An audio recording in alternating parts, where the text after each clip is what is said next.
উচ্চ মাধ্যমিকের fourth semester যেহেতু এসে গিয়েছে এবং তোমাদের এখানে এমসিকিউ নয়, এখানে তোমাদের কোশ্চেন উত্তর লিখতে হবে।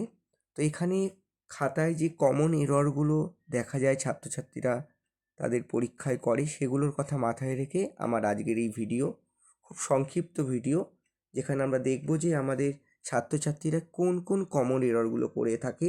এবং প্রথমে অর্গানিকের ক্ষেত্রে যে কমন এররগুলো দেখা যায় সেটা হচ্ছে বেশিরভাগ ছাত্রছাত্রী ঠিক লিখলেও অনেক ছাত্রছাত্রী দেখা যায় যে বেঞ্জিনের যে সমস্ত রিয়াকশানগুলো লিখছে তারা কি করে, বেঞ্জিনের মাঝখানে যে সার্কেলটা বা বেঞ্জিনের যে অল্টারনেটিভ ডাবল বন্ড, এগুলো কিন্তু তারা ভুলবশত বা অনেক সময় তাড়াহুড়োর মধ্যে ভুল করে তারা কিন্তু এই দুটোর বদলে তারা এটা লিখে আসে, যেটা কিন্তু একটা খুব ইম্পর্টেন্ট একটা মিস্টেকের জায়গা, যেটা কিন্তু কখনোই করা চলবে না। কারণ তোমরা জানো যে এটা হচ্ছে সাইক্লোহেক্সেন, যেটার স্ট্রাকচার কিন্তু এরকম নয়, এরকম টাইপের স্ট্রাকচার। তো এই স্ট্রাকচার তোমরা যদি না লেখো সেখানে কিন্তু একটা নাম্বার কাটার জায়গা থেকে যায়। তাহলে অবশ্যই বেঞ্জিনের আমাদের এই সার্কেলটা, যেটা রেজোনেটিং ডিলোকালাইজেবল ইলেকট্রনটাকে ইন্ডিকেট করছে, অথবা এই অল্টারনেটিভ ডাবল বন্ডটা কিন্তু অবশ্যই লিখতে হবে। এরপর তোমাদের দেখো এখানে আর একটা কথা বলি, তোমরা অনেক সময় বেঞ্জিনের বদলে তোমাদের কোশ্চেনে পিএইচ বা C6H5 লেখা থাকে, তো তখন তোমরা কিন্তু অনেক সময় চিনতে পারো না। তো সেক্ষেত্রে তোমাদের অবশ্যই কিন্তু বুঝতে হবে পিএইচ বা C6H5 সাথে কোনো গ্রুপ থাকলে তাহলে কিন্তু আমাদের সেটা ফিনাইল গ্রুপকে ইন্ডিকেট করছে। অর্থাৎ যদি পিএইচ NH2 থাকে সেটা কিন্তু আমাদের অ্যানিলিনকে ইন্ডিকেট করছে। ঠিক একই রকম C6H5 COOH যদি গ্রুপ থাকে তাহলে কিন্তু সেটা বেঞ্জোইক অ্যাসিডকে ইন্ডিকেট করছে। তো এইটা কিন্তু অনেকে ঠিকমতো বুঝতে না পারার কারণে জানা রিয়াকশানও কিন্তু লিখে আসতে পারো না।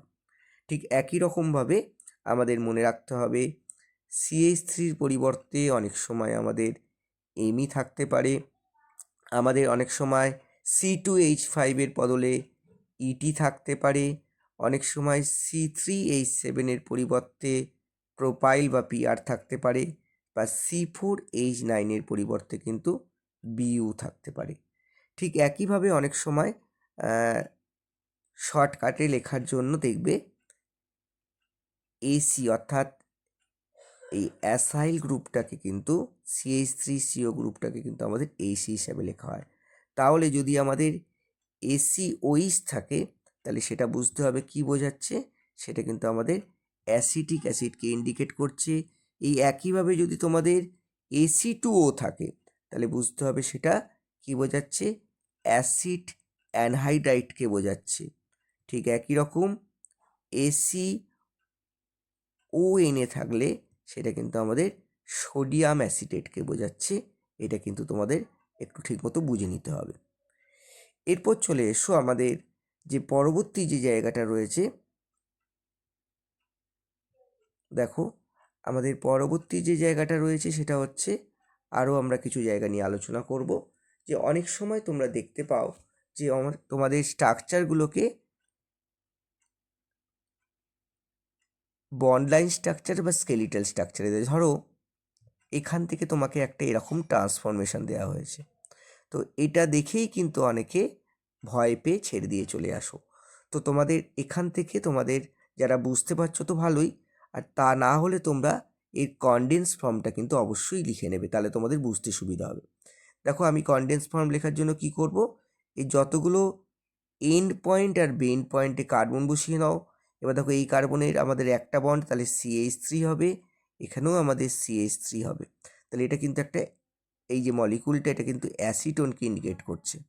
আর এই মলিকুলটা কি, ঠিক একইভাবে যদি আমরা বেন্ড পয়েন্ট আর এন্ড পয়েন্টগুলোতে কার্বন এবং হাইড্রোজেন যদি আমরা বসিয়ে নিই তাহলে দেখো তোমরা নিজেরাই বুঝতে পারবে। দেখো আমরা এটা কিন্তু একটা সাইক্লিক কিটালকে বোঝাচ্ছে।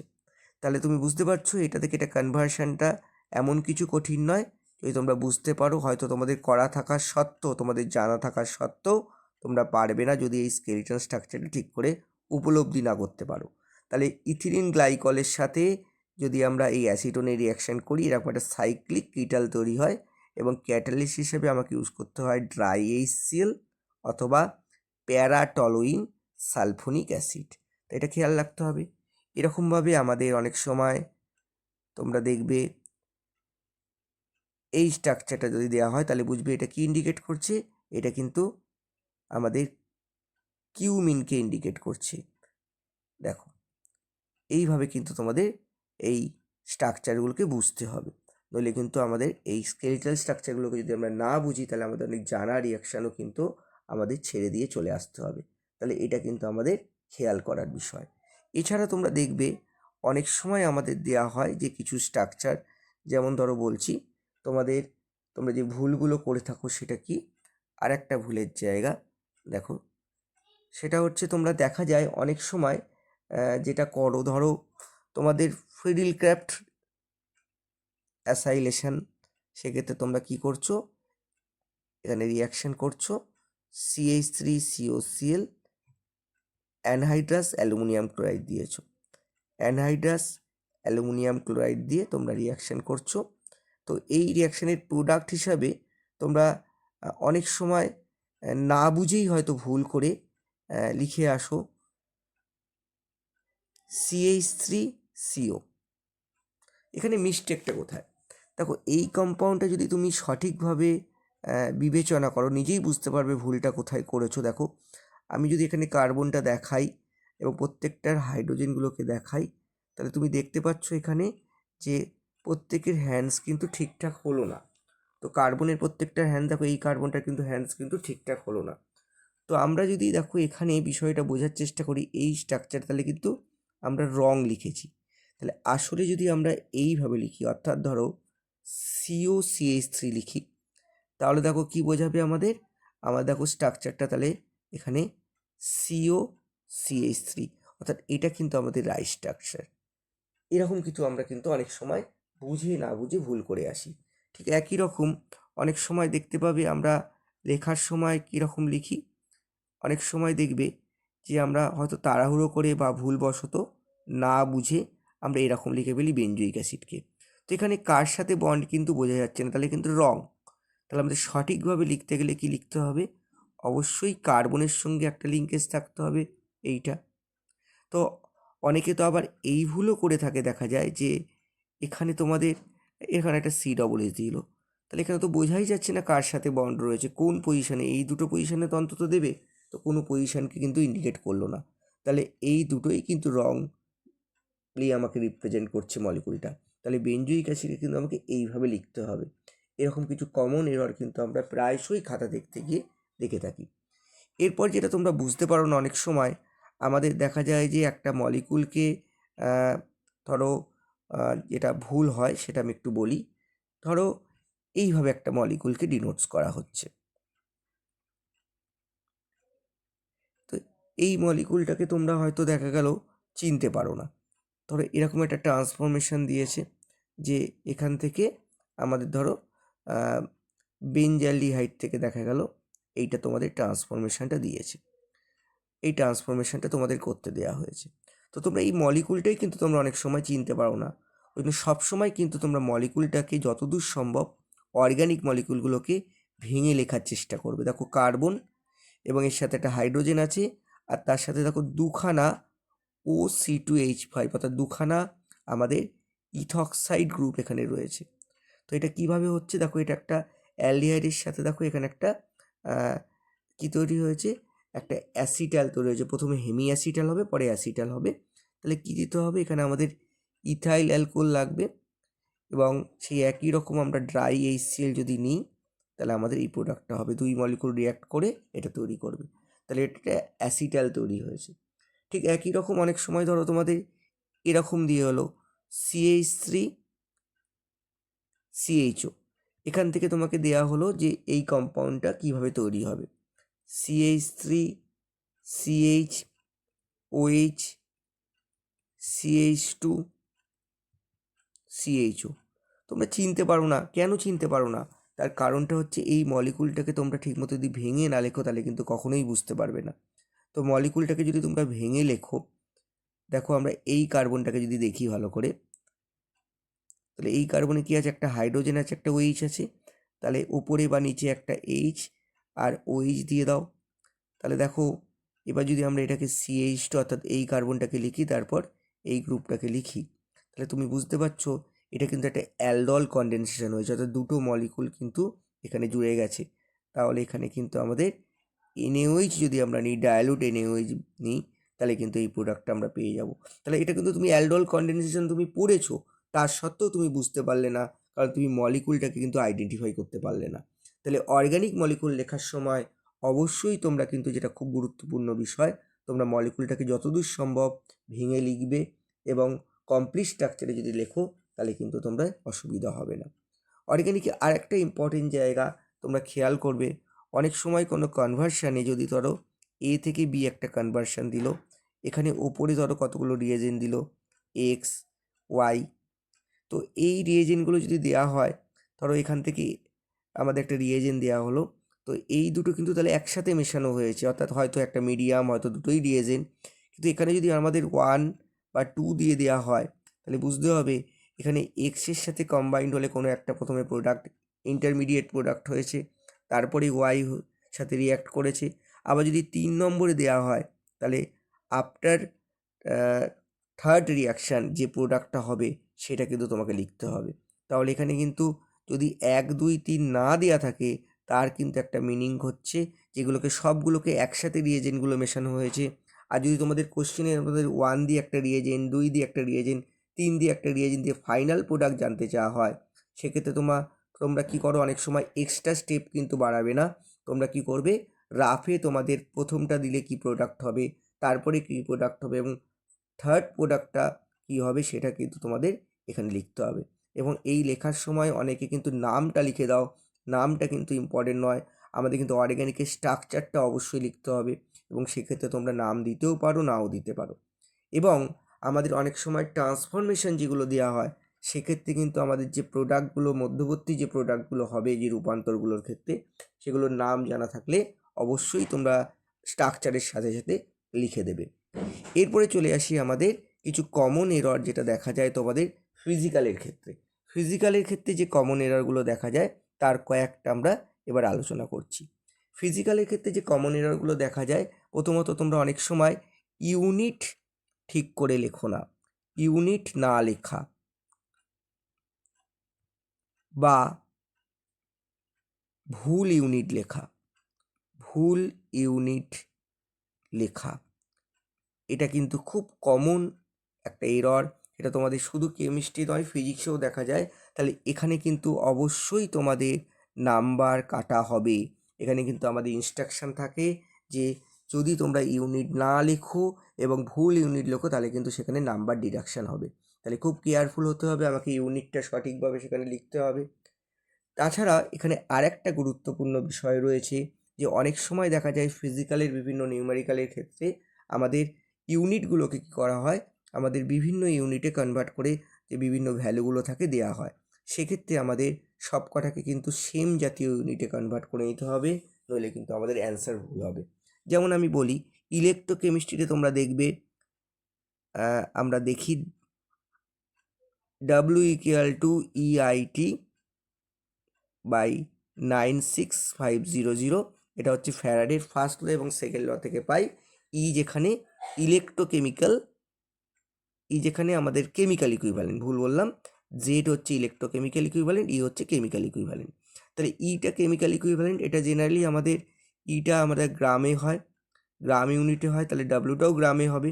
এখানে কিন্তু খেয়াল রাখতে হবে যে তোমরা যখন এর ভ্যালুটা তোমরা এখানে বসাবে, যদি এখানে মিলি অ্যাম্পিয়ার থাকুক বা অ্যাম্পিয়ার থাকুক, আমাদের কিন্তু যাতেই থাকুক এটা কিন্তু অবশ্যই তোমাদের অ্যাম্পিয়ারে বসাতে হবে।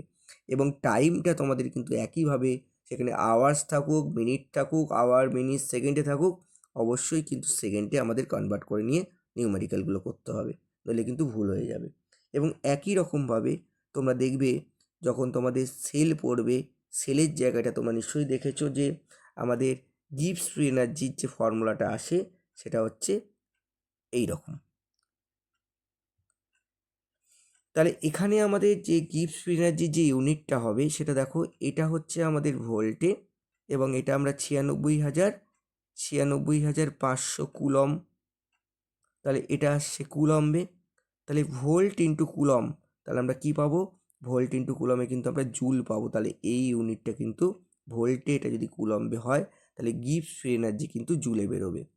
এখানে আর একটা ইম্পর্টেন্ট জায়গা খুব, যেটা হচ্ছে দেখো, যখন এখান থেকে আমাদের ইকুইলিব্রিয়াম কনস্ট্যান্ট বার করতে দেয়, দেখো সেখানে কি ছিল ফর্মুলা? RT 2.303 লগ কে হচ্ছে ইকুইলিব্রিয়াম কনস্ট্যান্ট। তো এখানে টিটা তো অবশ্যই কেলভিনে বসাতে হবে, যদি 25 ডিগ্রি হয় তাহলে 298 আমাদের বসাতে হবে। আর এর ভ্যালুটা এখানে কিসে বসাবে? দেখো আমরা অলরেডি বললাম জিটা কিন্তু এখানে জুলে আছে, তাহলে আর এর ভ্যালু কিন্তু ভুল করেও 0.082 বসানো যাবে না। আর এর ভ্যালু জুলে কত বসাবে? 8.314 কিন্তু বসাতে হবে জুল। তাহলে এটা একটা খেয়াল করার জায়গা। ঠিক একই রকমভাবে দেখো, আবার আমরা যখন কাইনেটিক্সের ক্ষেত্রে দেখতে পাই, সেখানে আমরা অযথা আবার ইউনিট দিয়ে অনেক সময় তোমরা ভাবো যে আমরা এখানে কি টাইমটাকে সেকেন্ডে রাখবো, না মিনিটে নিয়ে যাবো, না আওয়ার্সে রাখবো। তো এখানে কিন্তু আবার কোনো কনফিউশনের জায়গা নেই। যেমন আমি যদি ফার্স্ট অর্ডার কাইনেটিক্সের ইকুয়েশনটা লিখি, তাহলে তোমরা জানো যে কে যদি রেট কনস্ট্যান্ট হয় তাহলে সেখানে হবে 2.303/t লগ a/a-x, অথবা তোমরা এইভাবেও লিখতে পারো ইকুয়েশনটা 2.303/t লগ a0/a।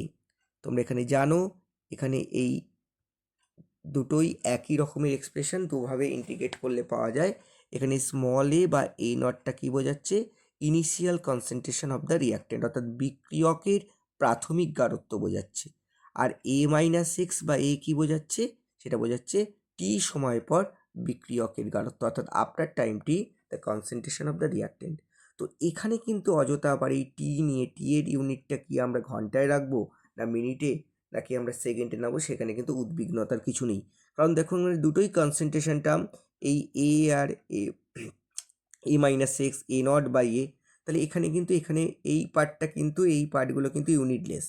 তো সেক্ষেত্রে তোমাদের এই টাইমটা তুমি যাতে বসাবে তার ওপর ডিপেন্ড করে কিন্তু কে এর ভ্যালুটা বসাবে। তোমরা নিশ্চয়ই জানো কে এর ভ্যালুটা এখানে কিন্তু আমাদের অর্ডারের ওপর ডিপেন্ড করবে। এখানে যেহেতু ফার্স্ট অর্ডার, তাহলে সেক্ষেত্রে আমাদের টাইম ইনভার্স হবে। আমরা একটু স্মরণ করিয়ে নেব যে আমাদের যে অর্ডারের ওপর নির্ভর করবে কীভাবে। তো আমরা ধরো এন অর্ডার রিয়াকশান যদি হয়, রিয়াকশানের অর্ডার যদি এন হয়, তাহলে সেক্ষেত্রে আমরা জানি mole to the power 1 - n, litre to the power n-1, এবং সেকেন্ড ইনভার্স। তো যদি আমাদের টাইমটা সেকেন্ডে হয় তাহলে সেকেন্ড ইনভার্স। তো এখানে আমাদের যদি এখানে যেহেতু ফার্স্ট অর্ডার কাইনেটিক্স বললাম, তাহলে এইগুলো টার্মগুলো থাকবে না। সেখানে আমাদের সেকেন্ড ইনভার্স বা যে টাইমটা যে ইউনিটে বসাবে সেই টাইমের ওপরই কিন্তু আমাদের কে এর ভ্যালুটা আসবে, টাইম ইনভার্স হবে এখানে ইউনিট। তো আমরা যদি টাইমটা সেকেন্ডে নিই সেক্ষেত্রে সেকেন্ড ইনভার্স হবে। এবং অন্যান্য আমাদের যদি ফার্স্ট অর্ডারের জায়গায় সেকেন্ড অর্ডার রিয়াকশান হয়, সেখানে এন এর ভ্যালু তুমি 2 বসাবে। যদি জিরো অর্ডার হয় তাহলে তুমি এন এর ভ্যালু 0 বসাবে। এইভাবে যে কোনো রিয়াকশানের যে আমাদের রিয়াকশানটা দেখে নেবে এটা কত অর্ডারের রিয়াকশান, তার ওপর কিন্তু এই কে এর ইউনিটগুলো ডিপেন্ড করবে। তাহলে এই কয়েকটা জায়গা আমাদের খুব গুরুত্বপূর্ণ। খুব কম সময়ের জন্য আমরা বিষয়গুলো আলোচনা করলাম। তোমরা এইগুলোকে পরীক্ষা দেওয়ার সময় খেয়াল করবে, তাহলে আশা করি তোমাদের যে অবাঞ্ছিত ভুলগুলো তোমরা এড়াতে পারবে। তো আশা করি তোমরা কিছুটা উপকৃত হলে। সকলকে ধন্যবাদ।